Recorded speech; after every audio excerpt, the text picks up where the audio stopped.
looking at it. So hydrogen sulfide is especially dangerous. We said we gathered all the vapors down.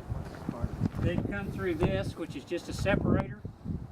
Gas would come off the top and into this. This is a reciprocating compressor, a very small one.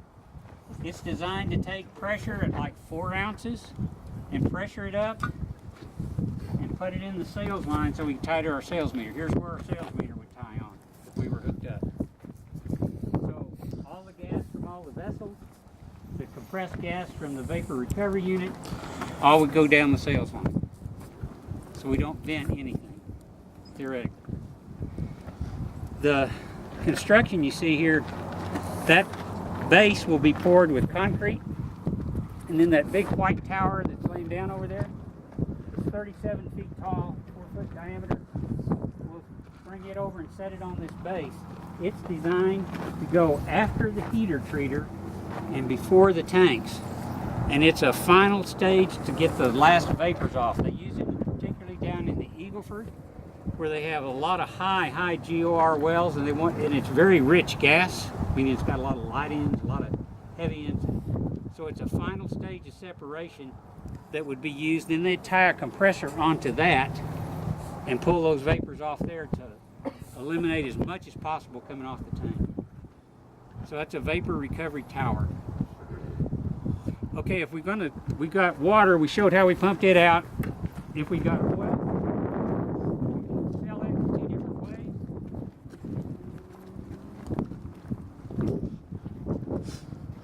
One way is if we want to truck the oil out, we just back the tanker in here, then we can tie on with a hose and we'll pull the oil directly out of the tank. The truck driver would have to gauge the tank, determine how much oil is in there.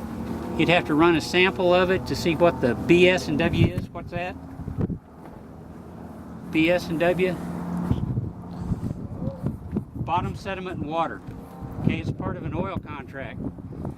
You can only have like a 1/10% of BS and W allowable in your oil before you sell it. So he'd have to run the quality checks, pull it out, tie on his hose here, and pull it out. This is all for environmental protection. Anytime you disconnect a couple of hoses, even a water hose, a little water runs out, any oil that runs out would run out in here. You can drain your last little bit of it out and then pick this up. Some people tie these back to a sump where they can pump it back up. These are fairly recent to the oil field. Before that, they just spilled it on the ground. Okay, what's our other way of selling oil if we don't use it to a truck? LAC unit. A LAC unit. What does LAC stand for? L-A-C-T. Lease automated. Keep going. Lease automatic custody transfer. Okay, let's go look at a LAC unit.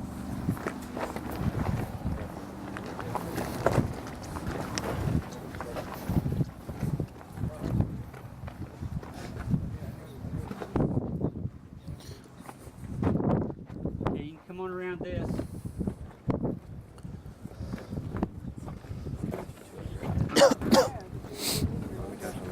Okay, from here you can see the bottom oil line is tied to the bottom of the oil tanks. It goes over there to our trucking point, or it can come through here. The tank would have an automatic height on it. When it got so full, it would kick on the pump. So this is our centrifugal pump. It pulls it through, pressures it up, and runs it past this. This is a BS&W monitor that automatically monitors the quality of the oil. The oil continues through this loop. If the oil is good, this sampler takes a couple ounces of sample out of every barrel. It goes through it, puts it in the sample pot. Good oil continues down across this valve to the meter. This is what turns, this is your cash register for oil. The meter then, downstream of it, if you got your hand on there, Cream, is the oil sales line. And that's where it would go to sales. If the oil is bad, when it passes here, it tells the sampler not to take a sample. But when it gets to this valve, it turns and routes the oil this way and takes it back to the heater treater. Recycle it until it's quality oil again, you can sell it. So this is all done automatically.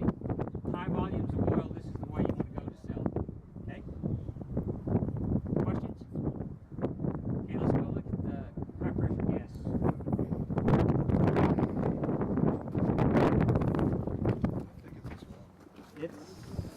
1/4 inch.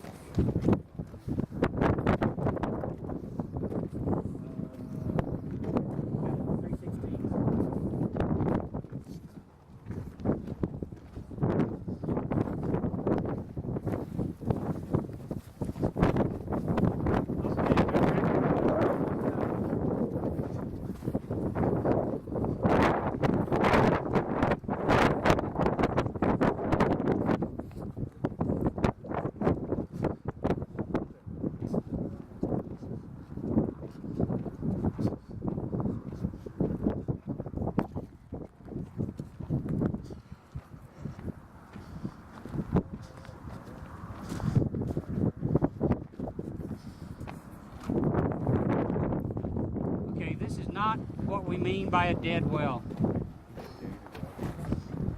This is a high pressure wellhead. It's an older one. It's got this clamp style putting them together. These are your casing valves, surface, intermediate, production string, master valves, lubricator valve, and then comes off the side wing through a high-low valve. This does the same thing we were going to do with our pumping unit. Pressure gets too high, it'll shut in. Pressure gets too low, it'll shut the well in. And then over here to a choke. So here's a choke on the wellhead, like we've been talking about with the line heater. We can adjust the rate here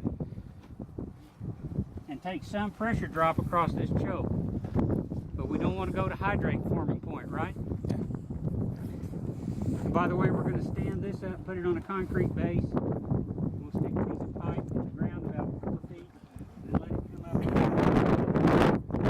Step that pipe up, set the pipe up, and then we'll pick this up and set it down on that pipe. It'll stand up for good. So we want to come out of the choke to the line here. That's what you've been spending the last couple of lectures on, is this right over here.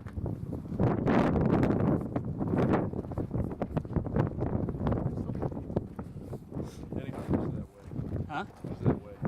About a ton. Forklift down to real easy. Okay, open that hatch down there. Ryan, open that hatch, okay? All right. There's the coils that we've been talking about. The gas will come in this end, make passes through the coils, back out to a choke, and then it'll make some more passes. I got 2 flanges down here that you got your hands on. Which one is the inlet? Which one's the outlet to the line heater?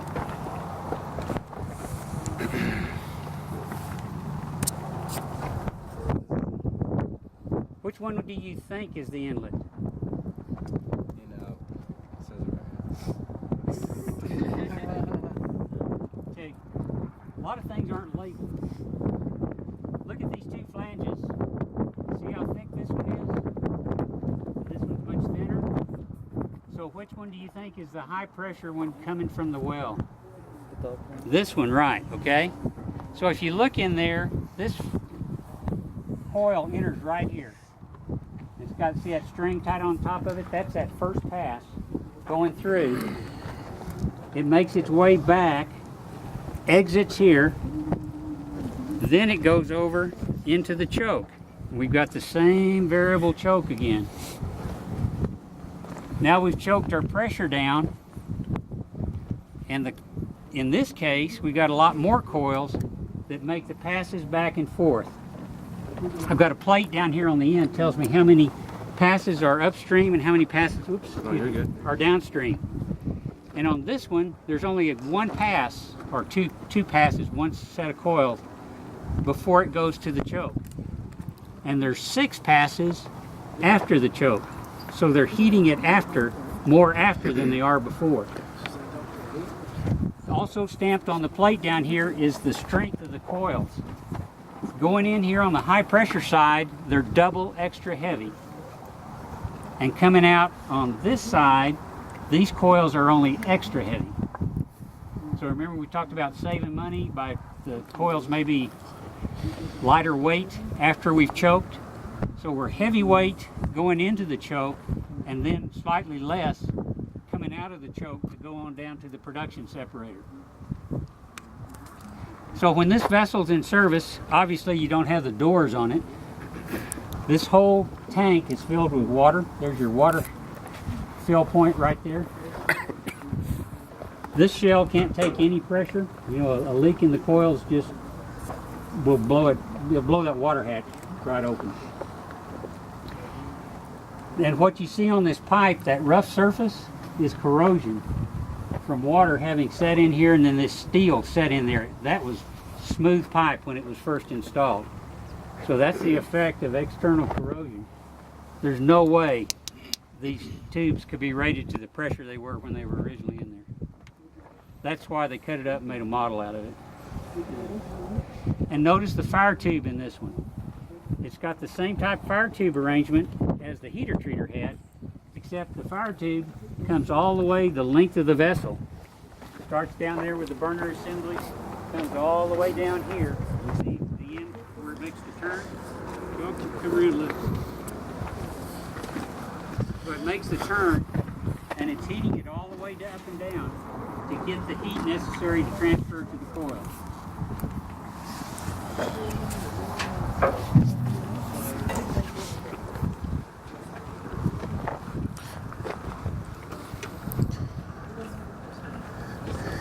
Okay, so the theory's pretty simple, but all that calculation work you're doing, this is what you're winding up with. Questions about this? Okay, let's shut this one off.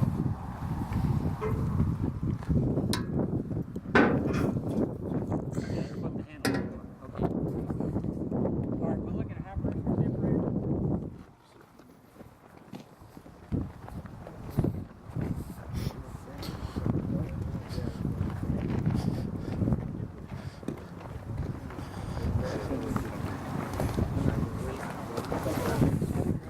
Okay, the separator we looked at in the battery, on the oil battery, the maximum pressure on it was how much? The vertical separator, how much pressure, maximum pressure, working pressure? 125. What do you think this one is? 50? Huh? 2000. 2000, exactly. So this is 2000 PSI separator. A lot more gas can fit through here than fit through the other one at those pressures. This is designed to be brought into a well site. On the other end are all the connections to hook it up to the well, flow through it, separate the oil and the water, and those components are on this side, the same kind of turbine meters that we had on our test vessel up there. And then on this side is a gas side. Let's come over here and look at this. Gas comes out the top of the vessel just like you'd expect through here. Here's a meter run. Now in this case, this looks like it's 4-inch pipe. Remember over there we had 2-inch. Then we've got an orifice plate in here that goes on down to a line. We can tie it to a flare, maybe while we're testing, or we can put this in permanent production, tie it to sails. In this case, this is called a senior fitting. Remember our orifice plate's sitting down here now, and it's on a carrier. We can take this plate off here, and we close this, we turn it, and it makes a slide go across right here and isolates the pressure in the pipe below it. Then we can take this top off, turn this, and this orifice plate is setting on a slide that moves up and down, and we can crank the orifice plate out of the line. Change the orifice plate, everything's flowing down below us. Change the orifice plate, go back in, put the top on, and then we open the slide and let it go on down in the line, and we're back in service again. So the senior fitting allows us to handle a bigger fitting, higher pressure, and it's faster. And we still are not measuring while that orifice plate is out of the line, but it has some other advantages to us, particularly if you're doing it frequently. But that's called a senior fitting. Okay, questions on this? Let's go get a drink of water and go inside.